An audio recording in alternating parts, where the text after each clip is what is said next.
अखिल भारतीय विद्यार्थी परिषदर आम ओडिशा राज्यर पूर्व प्रांतर सुवर्ण जयंती 50तम राज्य अधिवेशन आगामी डिसेम्बर 23, 24, 25 तीन दिन धरी भद्रकर गांधी पड़िया आयोजित करा जायछि।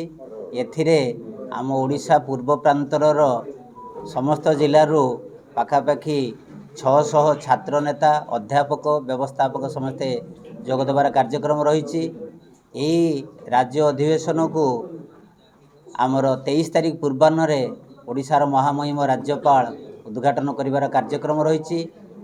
24 तारिख दिन आम जिलार तथा भद्रकर सबु कॉलेज पिलामानक सहित विद्यार्थी परिषदर आसीथिबा समस्त अतिथि तांकु नेई एक शोभायात्रा करा जिवो। एही शोभायात्रा रे आमे भद्रकर ऐतिह्य विमंडित वंदे उत्कल जननी संगीत एका सांगरे परिवेषण करबा पई कार्यक्रम रखिचु। एही राज्य अधिवेशन समय एक प्रदर्शनी मध्य आयोजन करिवार योजना रही। एही 3 दिन व्यापी राज्य अधिवेशन आमर जो सभास्थल को आमे रक्ततीर्थ इरमनगर नाम नामित करिचु। एवं ये जो राज्य अधिवेशन रे विद्यार्थी परिषदर विभिन्न कार्यक्रम सहित आमर छात्र समाज एवं युव समाज को भविष्यतर वार्ता देवा पई समस्त प्रयत्न करा जाउछि। एहाकू सफल एवं स्मरणीय करिया पई भव्य एवं दिव्य भाव रे आयोजन करिया पई एक अभ्यर्थना समिति गठन करा जायछि।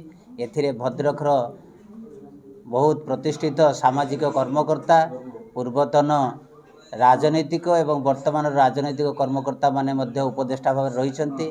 आमे ई कार्यक्रम को सफल करी भद्रक पई एक स्मरणीय अधिवेशनर वार्ता देवा पई चाहूँ। धन्यवाद।